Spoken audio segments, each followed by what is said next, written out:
C'est curieux.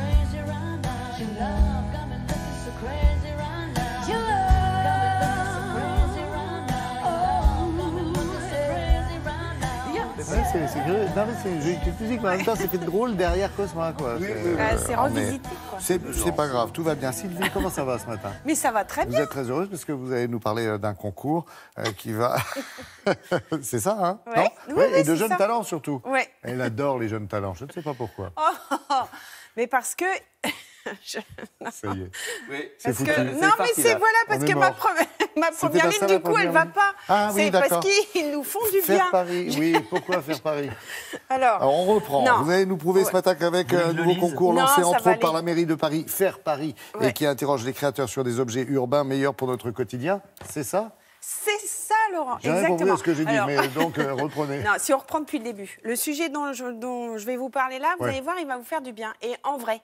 Et il va surtout donner de l'espoir pour demain, donner de l'espoir pour la ville. Parce que ce concours, Faire, il a été lancé en 2017 par le Pavillon de l'Arsenal. Le Pavillon de l'Arsenal, c'est le centre d'information, de documentation et d'exposition d'urbanisme et d'architecture de Paris. Accompagné donc par la ville de Paris, plus des mécènes privés, Caisse des dépôts, une marque de voitures anglaises. Oui. Bref.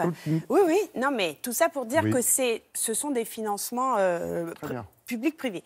Que ce concours, en fait, il permet quoi? Il permet le prototypage, donc la réalisation de prototypes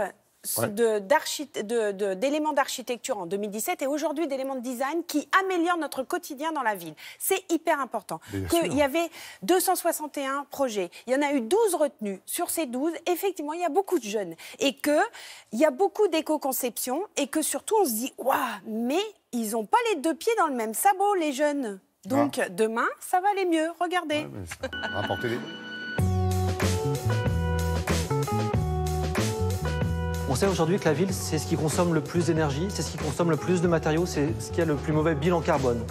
Donc tout le monde réfléchit à trouver des alternatives, ou au moins une alternative, aux matériaux sable, aux matériaux béton.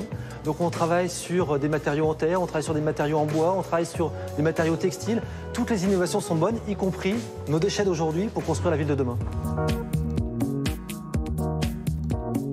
Mon projet consiste à recycler du textile pour en faire un matériau innovant. Il est très performant en acoustique et en thermique. Aujourd'hui, je suis associée à une grande usine de tri et valorisation textile qui me donne des financements et de la matière à recycler. Au départ, c'était une recherche d'école pour un séminaire d'éco-conception. Et aujourd'hui, grâce au concours Faire, ça va au-delà. Faire, il y a eu 2 sessions, une en 2017 et une en 2018. À chaque fois, on a reçu entre 250 et 300 candidatures pour sélectionner entre 24, puis cette année, 12 projets. Ce qui a retenu notre attention, c'est les projets qui relevaient un rôle sociétal. C'est-à-dire, comment on va faire baisser la température demain dans l'espace public, sachant qu'à Paris, on sait que la température est tout en train de monter de 2 à 4 degrés chaque année. Est-ce qu'il y a des gens qui sont capables de trouver une solution pour ça? Est-ce qu'il y en a d'autres qui sont capables de trouver une solution pour pouvoir arroser sans consommer d'eau du réseau de la ville? On a inventé un truc qui s'appelle l'arbre de pluie. C'est-à-dire que c'est les enfants qui vont crier autour des arbres et progressivement, l'eau va tomber et ça va rafraîchir l'espace public. Voilà, c'est toutes ces questions-là qui nous semblent importantes. Comment on est plus vertueux, plus intelligent dans les objets qu'on fabrique demain.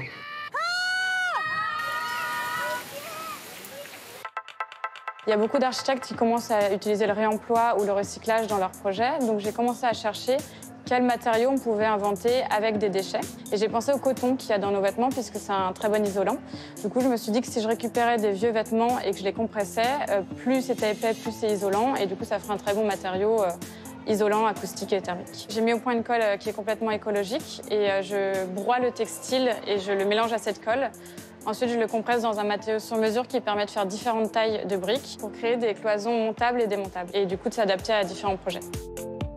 On a une génération qui est habituée à l'économie du partage et à l'économie de moins consommer. Donc forcément, quand elle l'applique professionnellement, elle a exactement les mêmes réflexes. En fait, sur des questions communes, mais ils inventent une autre façon de faire, une autre façon de produire. Et c'est vraiment ça qu'on essaie d'expérimenter, nous, dans l'espace public. J'aime bien les briques. Moi, j'aime bien les briques. Ah, ben vous avez- ouais, c'est vrai que c'est très étonnant, c'est même dingue. Et quand on crie que ça fait pleuvoir, je trouve ça pas oui, bon. oui. C'est pas une raison pour crier. C'est bien. Alors, Oui. je vous invite à aller au pavillon de l'Arsenal. Il y a toujours des expositions d'abord formidables. Et là, en ce moment, il y en a une qui s'appelle Transformation pavillonnaire. C'est un projet lauréat 2017, FAIR 2017. Voilà, il faut continuer à éduquer nos enfants dans cette voie-là. C'est eux qui sont l'avenir de nous. C'était très bien. Merci. Ne jetez pas qu'est-ce que vous dites, c'est beau. votre feuille de